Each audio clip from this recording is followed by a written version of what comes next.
দেখছি মিস্টার তন্ময়ের পা, তাই না? হ্যাঁ স্যার। রাখেন। আজকে তন্ময় সাহেব প্রথম দাঁড়াইলো 1 মাস পরে। হ্যাঁ, দাঁড়ানোর সাথে সাথে কেমন লাগে? আজকে 1 মাস পর দাঁড়ানোর পর আমার একটু জিম করে উঠছিল হঠাৎ। মানে প্রথম যখন চেম্বারে দাঁড়ায় সাথে সাথে ওনার মাথা চক্কর দিয়ে উঠছিল।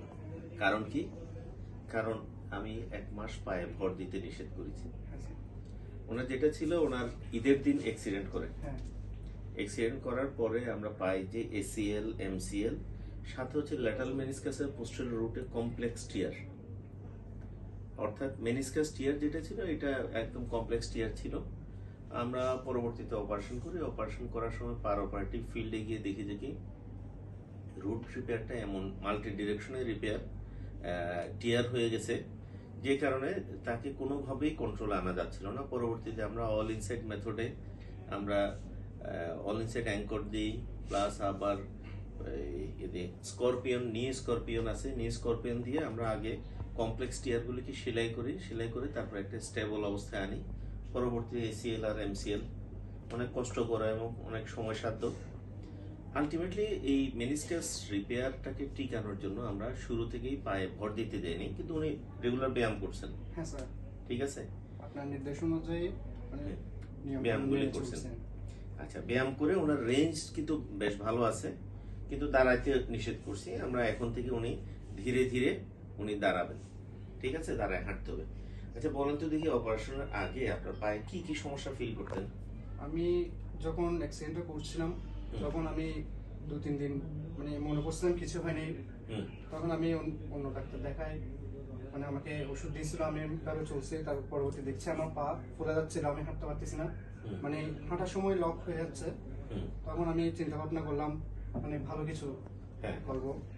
এরপরে আমি এখানে আসার আগে মানে আমি আপনার ফেসবুকে দেখছিলাম, মানে আসলে আমি এমআরআই করাইছিলাম আগে। এমআরআই করার পর যখন আমার এসিএল, এমসিএল, মেনিসকাসের সমস্যা ধরা পড়ে, তখন আমি এটা পরিবার নিয়ে আমি একটু কথাবার্তা বলছিলাম। বলার পর দেখা যাচ্ছে এটা অপারেশন করতে হবে। এখন কিভাবে করব, কোথায় করব, মাথায় কাজ করছিল না কোনো কিছু।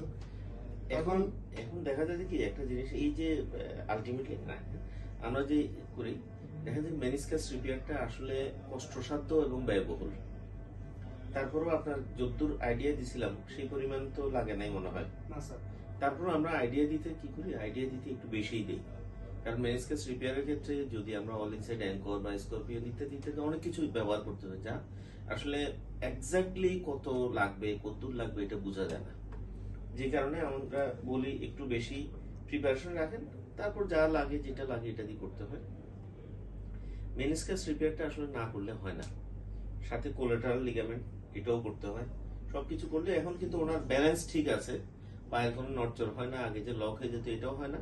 ওনার হাঁটা চলা তো এতদিন যেহেতু করে নাই, এখন শুরু করলে ইনশাল্লাহ আমরা তন্ময় খুব শিগগিরই কাজকর্মেও যাবে, আবার আশা করি খেলাধুলাতেও যেন যেতে পারে সেই ব্যবস্থাও আমরা করব। ঠিক আছে, এমনি আপনার এই করতে কি কোনো ধরনের বড় কোনো সমস্যা ফেস করছেন কিনা? এর আগে না, অপারেশন পরে বা অপারেশন করে কোনো ঝামেলা হয়েছে কিনা? না, এরকম কোনো ফিল হয় না। আচ্ছা, আপনি এখানে অপারেশন করার কারণে কোনো উপকার হয়েছে বলে মনে হয় কিনা? হ্যাঁ, উপকার হচ্ছে মনে হচ্ছে। এখানে যে জিনিসটা কি, আমরা দূরে কোথাও না গিয়ে চট্টগ্রামে এই সার্জারি এবং এখানে যে মেনিসকাস সার্জারি হয়, এই জিনিসটা আগে তো খুব বেশি কি জানতেন কিনা? না, তখন জানতাম না। যখন খোঁজ খবর নিয়ে দেখি স্যার, তখন আমি সিদ্ধান্ত নিয়েছিলাম মানে আপনার মাধ্যমে স্যার করাবো। তখন আপনি দেশের বাইরে ছিলেন, আপনার জন্য অপেক্ষা করছিলাম। অপেক্ষা করার পর আমার শেষ মুহূর্তে এসে অপারেশনটা হয়েছে আর কি। আচ্ছা, আপনি দর্শকদের উদ্দেশ্যে কিছু বলবেন কিনা? হ্যাঁ, দর্শকদের উদ্দেশ্যে বলতে চাই, আসলে এই জিনিসগুলো খুব মেজর একটা বিষয়। তো কোনো কিছু ডিসিশন নেওয়ার আগে, করার আগে চিন্তা ভাবনা করে করতে হবে। তো আমি স্যারের অনেক অপারেশন দেখছি, দেখার পর আমার খুব ভালো লাগছে। এখন সবার রিভিউটাও ভালো দেখছিলাম আমি। তো স্যারের জন্য আমি অপেক্ষা করছি। অপেক্ষা করার পর আমি অপারেশনটা করে এখন বর্তমানে আমি সবার আশীর্বাদ ও সহযোগিতায় আমি অনেক এগিয়ে আসছি, সুস্থের পথে চলে আসছি। এখানে বেসিক্যালি হচ্ছে ওনার কিন্তু আমাদের যে ব্যায়ামগুলি ঠিকভাবে করা দরকার উনি ঠিকভাবে ফলো করেছেন। ঠিকভাবে ফলো না করলে বা অনেক সময় আমাদের ফিজিওথেরাপির হেল্পও নিতে হয়, নিলে তখন দেখা যায় কি রিহেবিলিটেশন প্রসেসটা খুব ভালো হয়। আশা করবো আপনি কথা শুনবেন, নিয়ম মানবেন এবং নেক্সট ভিজিটে যেদিন আসবেন সেদিন খুব সুন্দরভাবে হেঁটে হেঁটে আমাদের চেম্বারে ঢুকতে হবে। ঠিক আছে? ওকে তাইলে ঠিক আছে তাইলে। ওকে তাইলে একটু দাঁড়ান তো দেখি, একটু কষ্ট হচ্ছে যদিও, হ্যাঁ একটু হাঁটেন।